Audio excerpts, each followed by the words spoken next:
morning, viewers, and welcome to a fresh edition of your favorite program on television inside Nigeria. My name is Winifred Ugbebo, and I hope you had a beautiful weekend. Today is August 28th, 2023, and of course, the month of August is gradually inching to a close.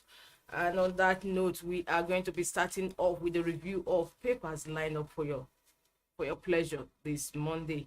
We have an array of newspapers. We have Nigeria's most influential newspaper, Leadership, Vanguard, Blueprint, Daily Sun, The Guardian, The Punch, THISDAY, The Nation, and of course, our sister publication, National Economy. And of course, as usual on the program, we like to flag up with Nigeria's most influential newspaper, Leadership. Let's see what Leadership is leading with today. Leadership says disaster looms in 13 states over release of Cameroon's Lagdo Dam. Disaster looms in 13 states over release of Cameroon's Lagdo Dam. We have taken proactive steps to contain flood, says NEMA. We have taken proactive steps to contain flood, NEMA. And up above that, we have another leading story. Finally, Shaibu caves in, declares loyalty to Obaseki. The story is on page 7 of Leadership. Finally, Shaibu caves in. Philip Shaibu is the deputy governor of Edo State, declares loyalty to Obaseki. That's a welcome development. Elumelu urges further investment in Nigeria's power sector. Elumelu urges further investment in Nigeria's power sector. TV mass set was trading firms to charge VAT from September 1. According to FIRS. Stop congratulating me with billboards, Wike test supporters. These are stories inside Leadership. Of course, it's a continuation from the headline stories are inside the pages. Of course, we have a picture of the Gombe State Governor Muhammadu Inuwa Yahya with the United Nations Deputy Secretary General Hajia Amina Mohammed doing her visit to the governor in Gombe at the weekend. She's actually doing Nigerians proud in UN. And we move up. We have the business news. Oil theft, Ribadu, Badaru, Matawale, Lokbobiri, Kiari storm Niger Delta creeks. NAF airstrike his illegal refining sites in rivers. Militants camps in Cross River. We move above the masthead where we have Hanatu Musawa eligible for ministerial appointment. Sans Hanatu Musawa is the Minister for Arts, Culture and Entertainment. And of course, there's been so much squeeze against her over her NYSC status. And of course, Sans in reply says Hanatu Musawa eligible for ministerial appointment. Aisha Osori writes for Leadership. The story is on page 6 of Leadership newspaper. We move over to the page 3 of the paper where we have our stand. Our stand is the editorial of the paper, and today's editorial is on tax before the new FCT minister. Tax before the new FCT minister. From this, we move over to the back page of the paper where we have Mode column with Dakuku Peter side. And his topic today is on China's leadership playbook and Nigeria's reality. We have Ghana must go. Dino Melaye parks his car in the living room. News. And Ghana must go replied he has employed a nanny for it. You have to find that more on the cover stories, back stories, and of course back page inside stories on the website of Leadership, www.leadership.ng. From Leadership, we move over to Vanguard. Vanguard also has similar story. Like Leadership is a story that has actually been creating names since yesterday when the report broke out that Cameroon has already written Nigeria that they are about to open their Lagdo Dam. And of course, let's see how Vanguard cashed the story.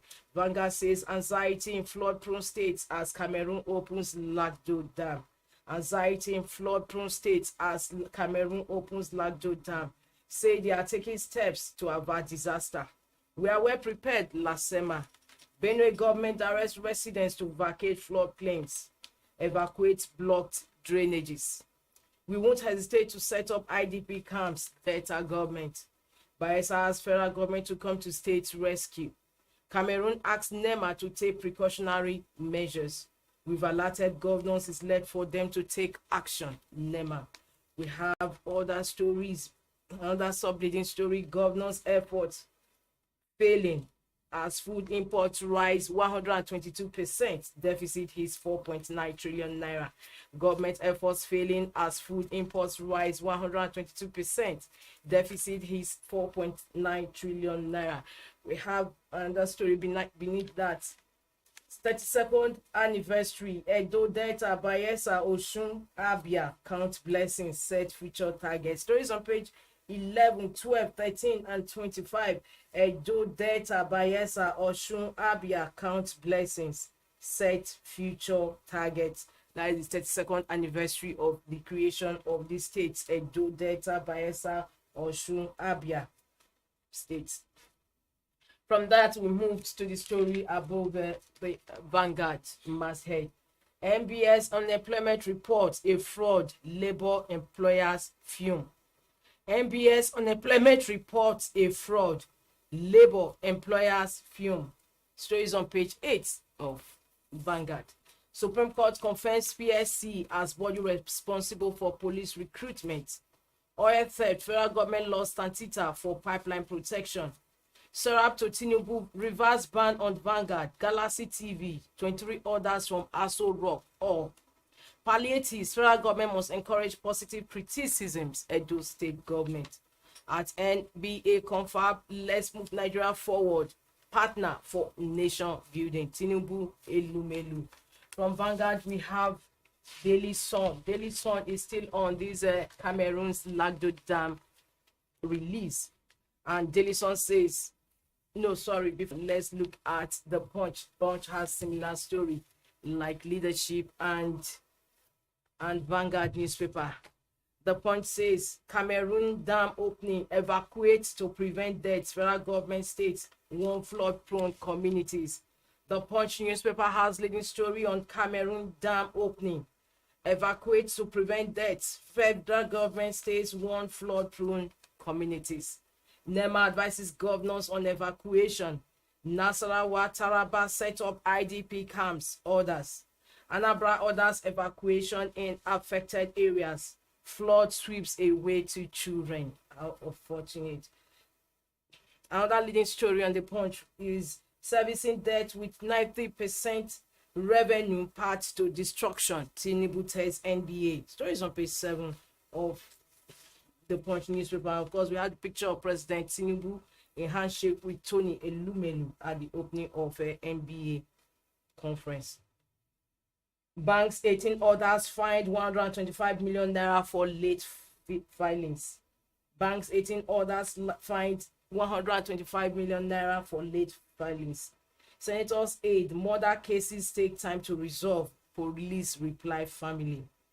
Lawyer to Obaseki still want to be governor, Shaibu. The story is on page 27 of the Punch. And above the Punch, we have Niger. ECOWAS demands shorter transition period from junta.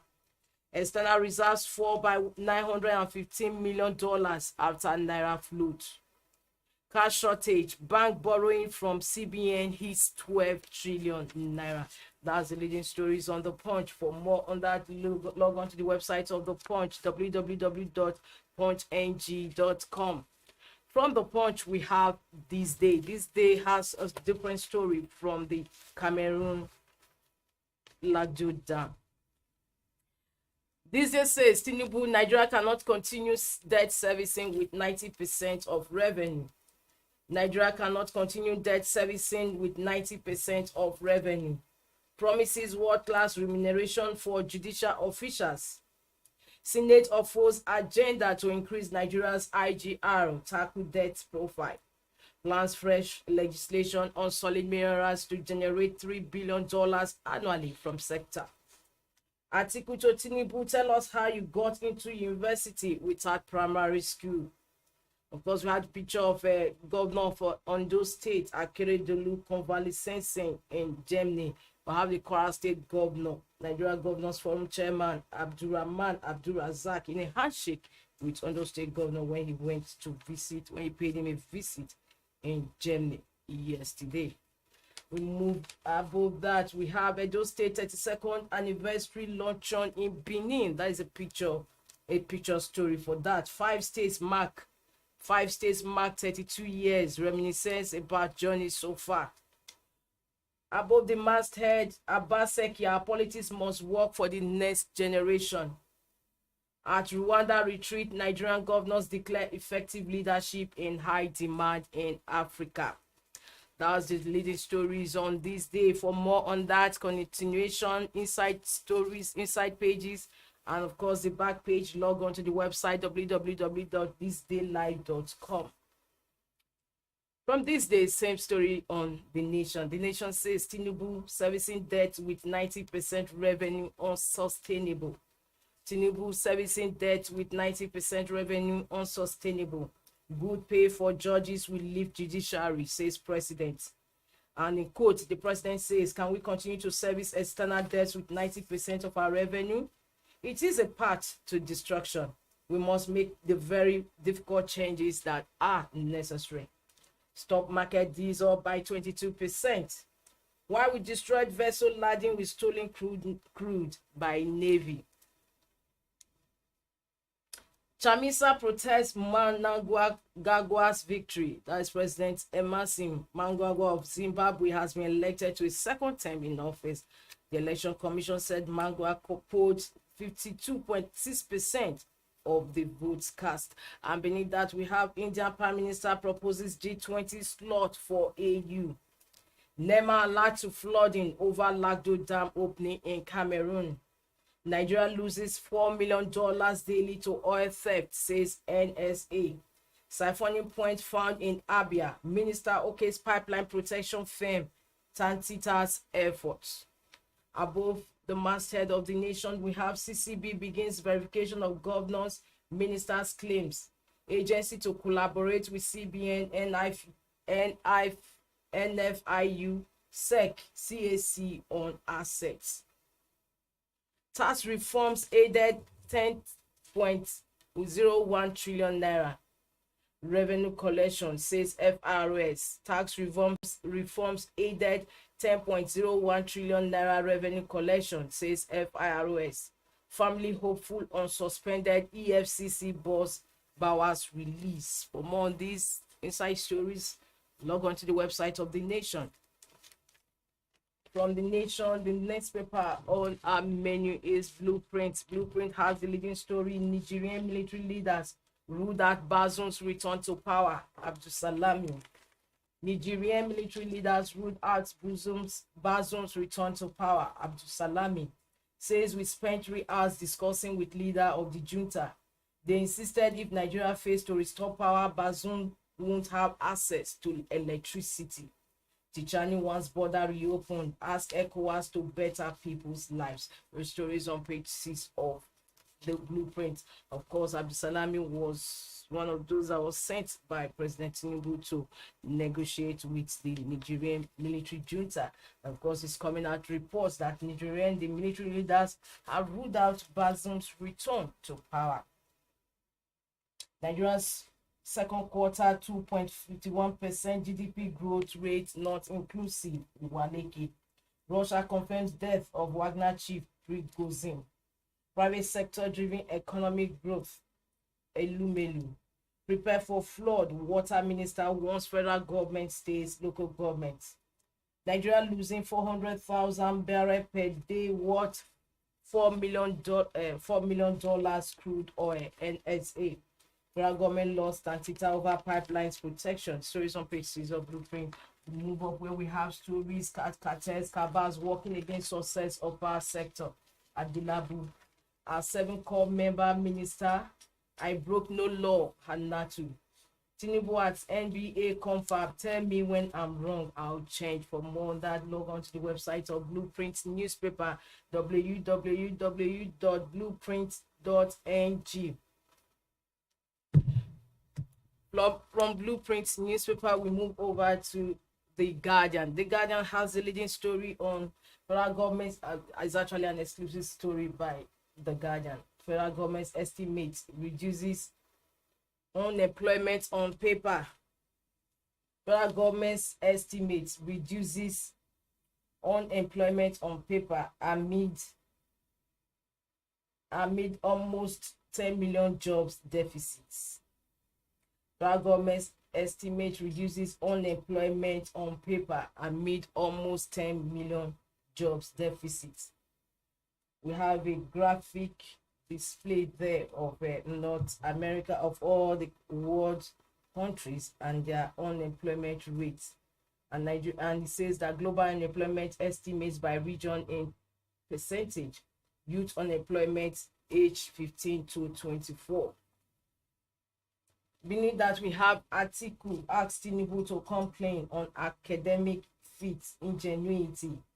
NCAT sues acting CBN governor deputy CCB over alleged refusal to declare assets. Nigeria still losing 400,000 barrels of crude oil daily, says Ribadu.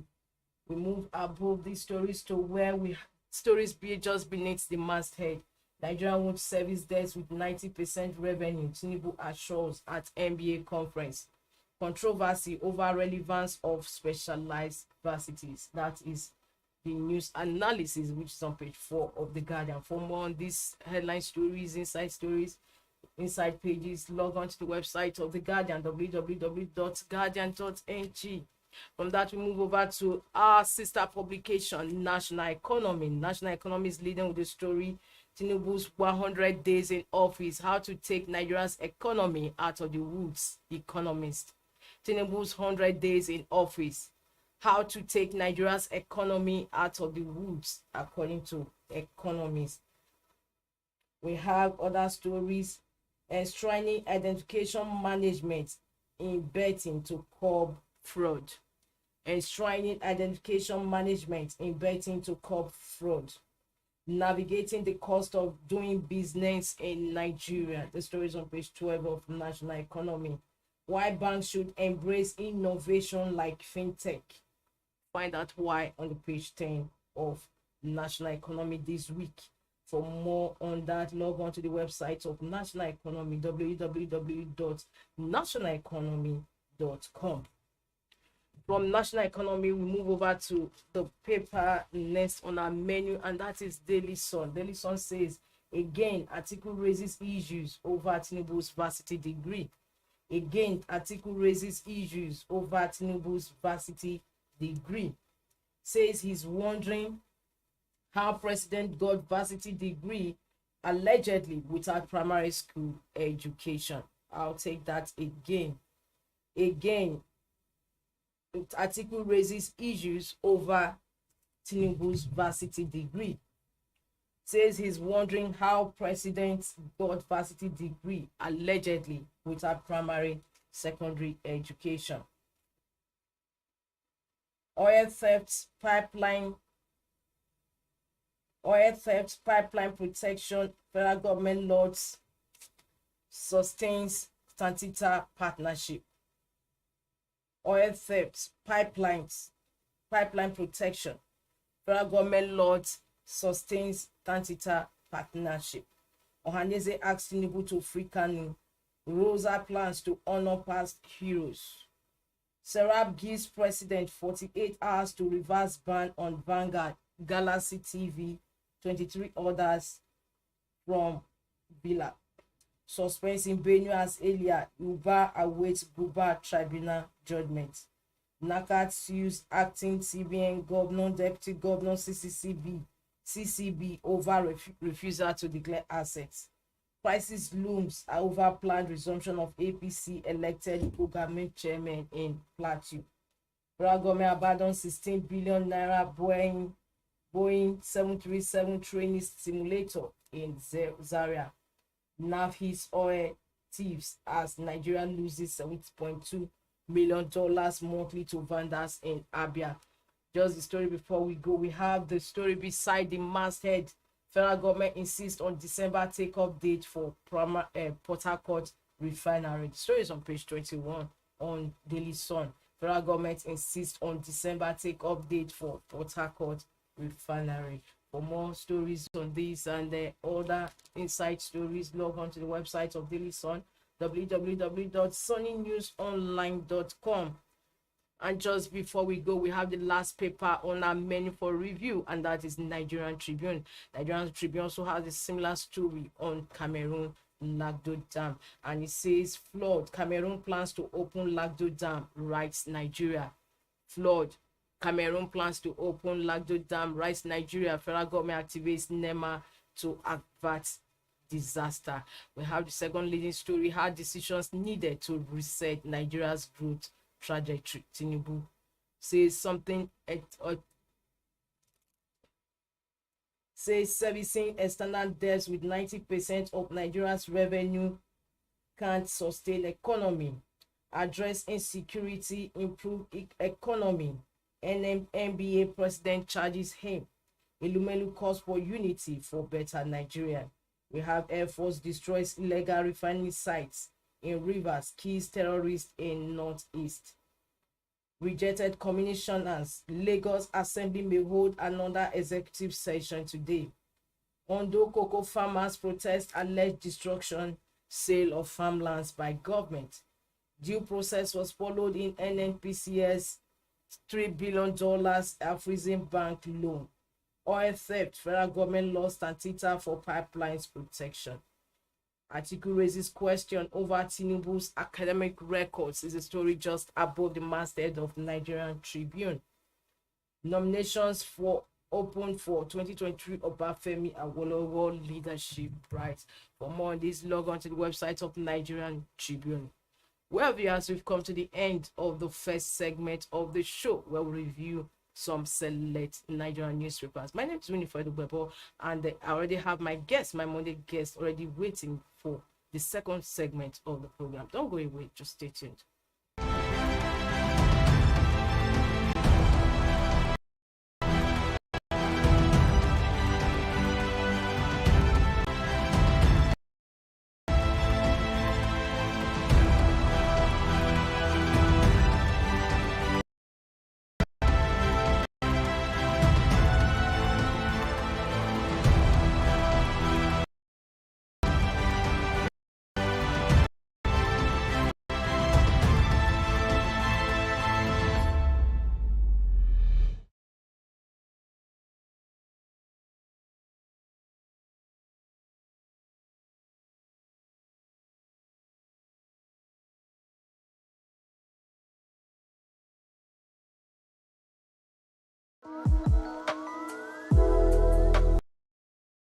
Be part of our brand.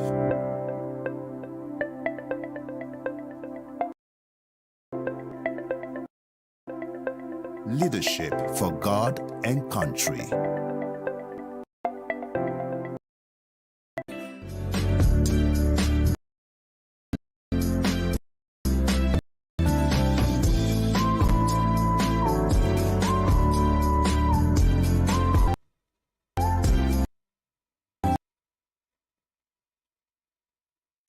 Welcome to the second segment of your breakfast show on television inside Nigeria. It's reaching you on Leadership Television.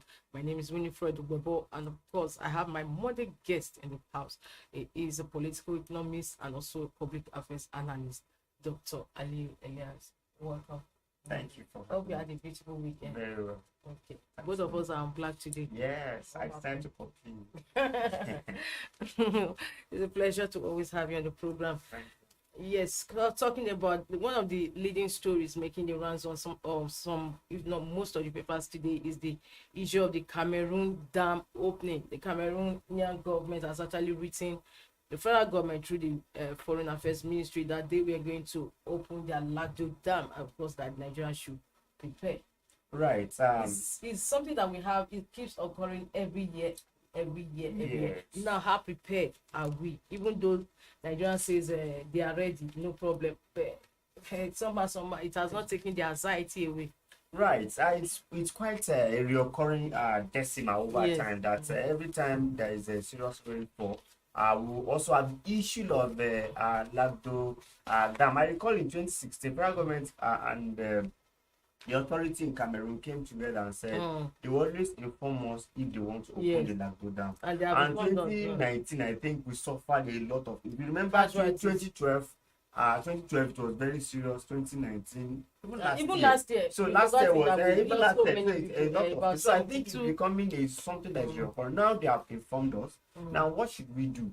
Now we have a way of managing things, and I don't know how long we are going to manage this problem. First and foremost, you have informed people now. So the NEMA are informing the states that they should be prepared and to move their people from lowland to higher ground where they will not suffer that. But my question is this: is there no way we can also push in that effect without even it affecting these people? Can we expand our river basin through Benue and make sure we create another space for this water? Because or we tell people that are dwelling in this environment that they should vacate it or they should relocate over time. They were also report that there was an agreement with Cameroon that Nigeria will also build its own dam, so that when Cameroon is also opening up his dam, we also open our own to absorb some of these rains coming in. Now Nigeria has not been able to keep to part of his bargain over the years. So what is actually happening? Is it all about red tourists every year? We still keep having the same casualties when floods come, and of course it's the same platitude from the part of on the part of government. I was listening to the Minister of Environment today, Isiaka, and he was saying, Dr. Isiaka, and he was saying that it is not even part of the ministry area, that is part of the Ministry of Water Resources. No, I was shocked that how can such be under water resources? That could be under misfit. But the question is that what does it take us to build that? Perhaps we need this water. If you look at most of our electricity is hydro. So because it's hydro, we can always convert it. But the thing is, successive governments has failed to really tackle this problem. And even state, that's my issue with state. Now it's going to affect about 12 states. These states will always go seeking for money from government. Yes. And they will never think of their people, their community. I expect every state government to go to federal government and say, federal government, we cannot continue to provide palliative for people that suffer this water problem from Lagdo Dam. Let us construct our own dam. Federal government should budget for it and construct it. So my question is that all these states, do they have way of making money from this every year, that they will not go and say, let's be lasting solution that will solve this problem of water every time? I just imagine and put myself in the shoe of those people that suffer the flood every time. So they are not telling them that pack your belongings, move out of this low ground, move to higher ground. So they will now return back to the house. And many of these living close to this water line, it's not that obviously they are just people that that actually are not empowered. So you are looking at, how are they going to get money to move? Well, they have the resources. Well, the fact remains that we have SEMA in the states and there is a budget for it. But I think we should stop budgeting for this every year. Because what my take is that every year you see now all hands are voted. Oh, these people should leave, and of course many of them, they don't know where to go to. They just pray and hope on God that maybe they will not be so badly affected. I discover that year in year out, when it happens, that is when NEMA will now roll in with relief materials. States will now come begging to federal government, oh, help us, we have so many people displaced, give us this money. At the end of the day, this money does not even trickle down to those that actually in need. And that's the problem. We need to be looking at a lasting solution. Is that you relocate these people, or is that you build your dam? I don't think a year is enough to build this dam. Build this dam or you look, and that's my issue with governors. I'll still go back to governors. Now you know that you have 4 years to rule, and every year there is going to be rain. And if there is rain, you are going to suffer casualty in some area. Why don't you look for lasting solution to save you or salvage the problem of looking for money, begging federal government, taking from state money that is supposed to be used for another developmental project to even do palliative? So federal government should look for lasting solution on the issue of Lagdo Dam, because Cameroon is still telling us, imagine they did not inform us and they open it, what would have happened to us? So, and that's it. Even that they even inform us now, I'm not even sure that. So to solve this problem of Lagdo Dam and opening river in Cameroon, Nigerians suffer it about 12 states. Federal government should look for lasting solution by creating a dam that could absorb this water, or by locating these people permanently, not that telling them temporarily to live there. Perhaps water is a very funny thing as well. It can even change its routes and move to another route. So the best thing is for us, and we don't even know the size of this water. So because I also want them to go further to discuss with Cameroon that release this water stage by stage, so that you know that it won't be once, because if it once, you are going to feel the impact. So if it's stage by stage, perhaps you know that this stage you manage it, this next stage you manage, and before we have another season at hand. Thank you so much. Now, another leading story that is also trending. Actually, when it was released yesterday, it was something that created tore one social platform that belonged to our part. That is the report by NBS over unemployment rate that is about 5 point something of thereabout. And many Nigerians are wondering how did they arrive at such a figure that is actually that MBS was being economical with the truth that is much higher. And that's what the leading story on the Guardian is saying. Federal government's estimate reduces unemployment on paper amid almost 10 million jobs deficit. Well, I think for me it's a misfit for the federal government. And the NBS even said that about 70% of unemployed got jobs within the year, and people were asking, no, who gave these people the jobs? Did you create jobs for them? I have to analyze their reports. I recall last year it was Ingige that challenges them on the way they present, that they should follow the ILO and whatnot. But the fact is that I think that model or that methodology fits in for Western countries who are developed countries that are close to full employment, not like Nigeria. Because first and foremost, how can you say it's only 5.1 Nigeria that are unemployed? Where we know practically that in fact almost half of Nigerians are quite unemployed. Another where I even thought the model is that the model says that if you work 1 hour in a day, in a week, it means you are employed. So tell me in the world, even in US or in UK, that globally that they even pay per hour, where 1 hour job will feed a family or even feed an individual for 7 days. I think that's a wrong statistics, and perhaps we have negative impact of this. The negative impact is that it will affect policymakers because you are giving wrong statistics. Policymaker will now assume that we don't have unemployed, everybody is employed in Nigeria. I knew with what you just said. That's what an expert said. Right. Let's still on the Guardian, the leading story. Yes. He said it's irrational for unemployment to drop from 33 to 33.33% to 4.1% with GDP growth of 1.9%. I think we must not take everything from international hook, line, and sinker. Because if you keep on taking it, this thing doesn't fit in for the NBS is the Nigerian Bureau. Right, they are trying to take ILO standard, and they also have an erroneous. That's why you say that you forfeit. They also said that unemployment start for 15 years in Nigeria. Where will 15 years even work? And they also said it stop at 64. They forgot that even a professor can still work up to 70. Yes. So this is not capture. So that's really false, that their methodology. I think Nigerians should start looking things from their own perspective, or Africa, because I don't think there's anywhere this methodology can fit in for Africa. And for me, I think the National Assembly should also come in here, because you know why?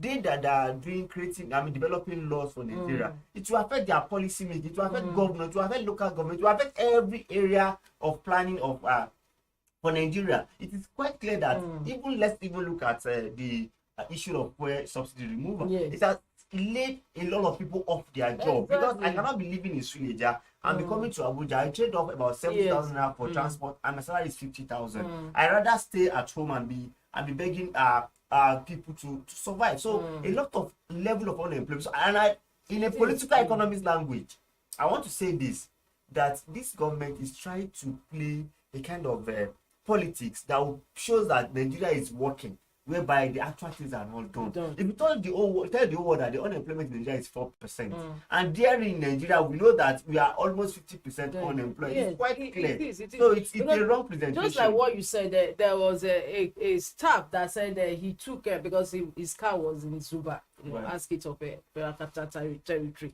So his car was there, as he took a public transport to go there. So he boarded with laborers at Metama Junction who were working, and they said no, because the fare now had increased about almost 1,000 naira, and they said they get just virtually 3,000 a day, and that they will eat Yes. They said right there and then they told him that they had no choice The than work to of relocate the work, right. to back to the north. That they cannot. It's not The work sustainable. of medicine pay you 3,500 Yes, that's what in they a say. day. So if you And that trade they will up not eat. 3,000, They no, will let's eat from even say it. you go to Zuba, let's even use village as a critical 1,200 because Zuba is Yeah. 1,000. Yeah. So you just 1,002 to come, 1,002 to go. That's I think they 2,400. will not eat. Then before you now eat, that means you cannot go with impacting sum of 500 naira. So if you look at that, And he said right there and then they said they had no choice than to relocate they back have to to okay. Can was I? it Zamfara or so? Someone was saying that he's looking for a job in Abuja.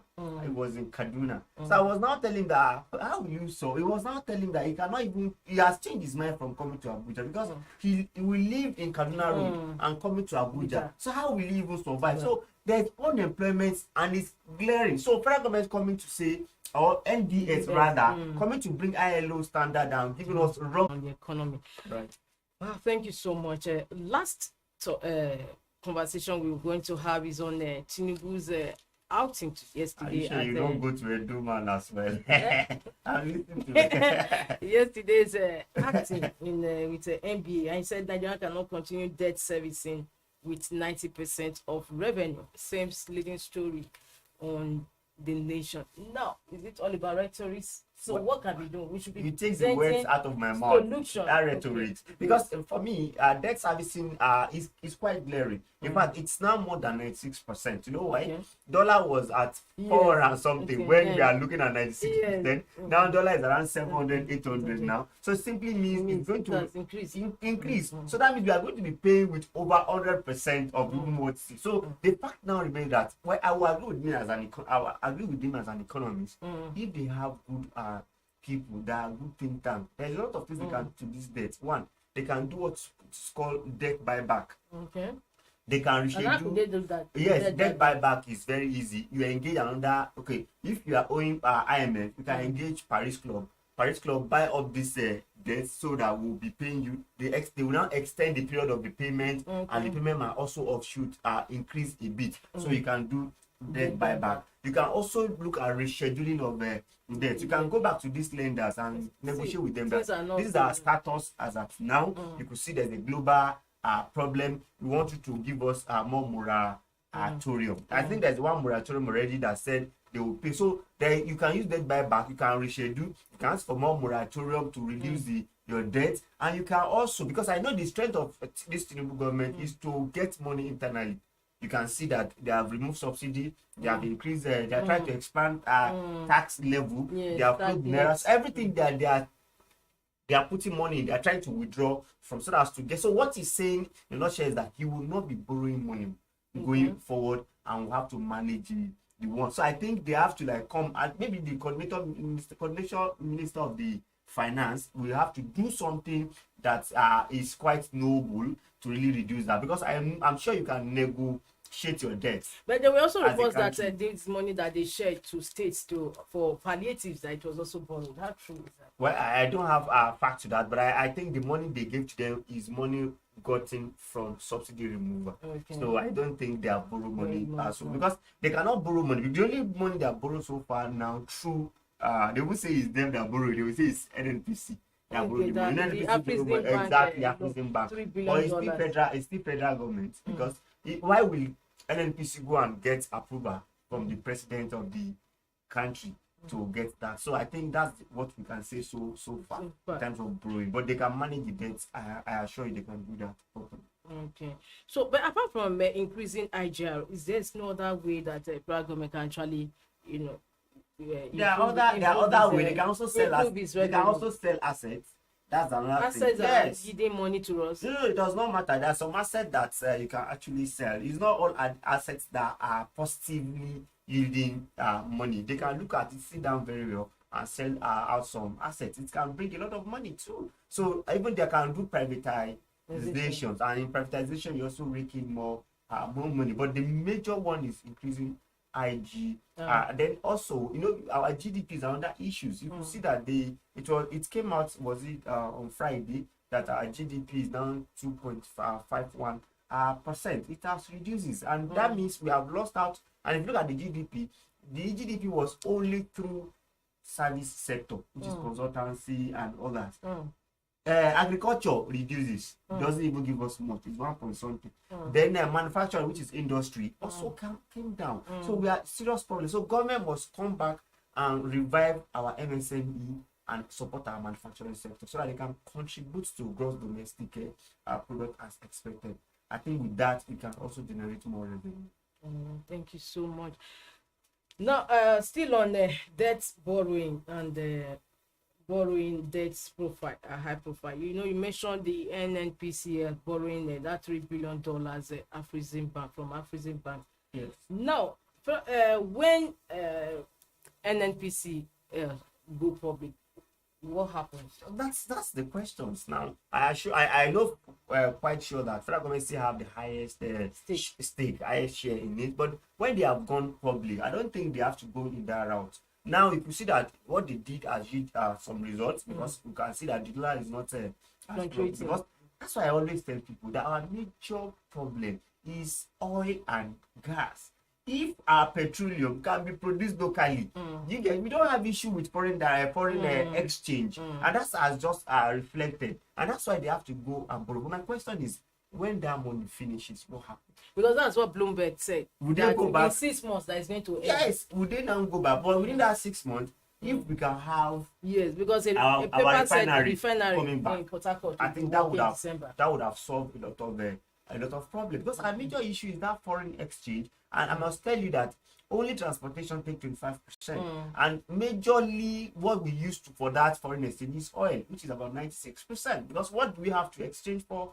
Foreign exchange. But apart from that, I think CBN should also do more, because their policy towards this, they are saying that they are going to look at the bureau de change and allow them and handle them, that they will come in they will also be managing them very well. But the fact is that you must find a better way, and like I always said, there must be a window for our petroleum importers to assess dollar, and that's what NNPC has done. And you can see that everything has come down to some extent. They must also give this kind of opportunity to manufacturers. But we don't know how true is that, because there was a report last week that some fuel importers, they are still not willing to import. Yeah, it's because of they are thinking the floating will still continue as it were, that the fuel, the cost of dollar, naira to dollar will be about over 1,000. So, but now that this has come, they have gone back, and I think they are importing fuel from petroleum products. But I hope how well are they going to, is NNPC going to provide oversight, because we have to guide against something like round trip. Yes, exactly. Talked about round tripping. Yes, I think the fact is that we need adequate monitoring, and let them not be an accomplice to it. That's another thing, because if they don't provide a proper oversight, and that's what we stop with a petroleum equalization fund, where people will go and collect the money and they would not do anything. You understand? So I think with proper oversight, not only National Assembly, even the legislature should do more by making sure they are on them. I think Tinubu has to be very, very active in this area. If there's no proper oversight, it's going to affect his government.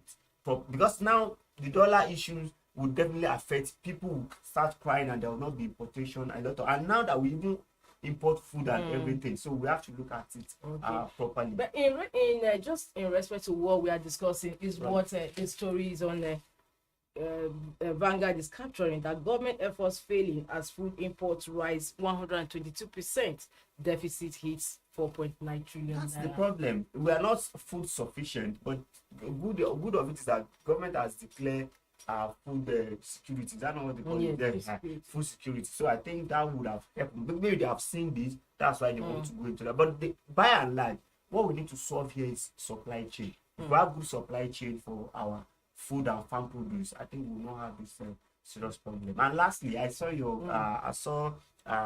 Philip Shuaibu coming out and saying, "No, I'm loyal 100% to Obaseki." And I was saying, this is politics.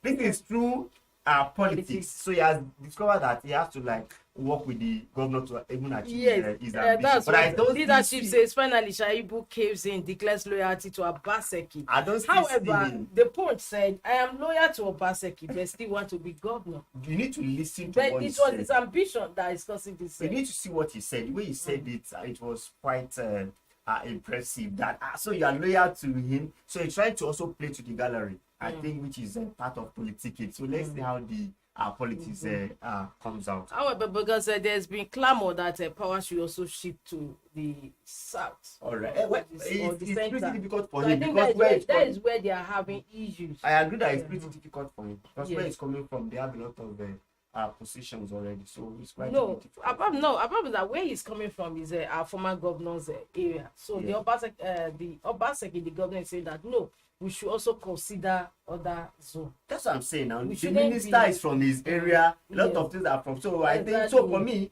he let the Yes, governor give I know him what a fair contestant. Let them contest primary and see how. And that's why the governor with us is. And do you think it's because of the snub he got from Oshomole? Because Oshomole said no, I will not accept you back. That's part of it. That That's he you has to have to be go trusted. back. He has to go back. That's part of it. Because if they give him tickets in. However, APC, Oshomole's statement, because there's always a saying that there's no permanent friends in politics. There's no permanent friends. Why would Oshomole say he has at say this, that he at has this shut his point, door he against him? decided not to be his friend because that's another plan. That's it now. Bringing Shuaibu may not sell even for primary in APC. So you have to look at who is going to really sell over time. That is it. And that is that. Thank you so much for your thoughts this Monday, August 28, 2023, on the show of Inside Nigeria. It's always a pleasure to have you on the Thank you program, for having me. Dr. Ali Elias. I look forward to having you same time, same station. Thank you so much. My name is Winifred Ugwebo. Guess this is where we end today's program. Don't forget, same time, same station is another day. Stay tuned then. Bye. Thank you for watching. Bye. For sponsorship Bye. and advert placements, please contact 080 3688 6158. Last Word Leadership Podcast Studio.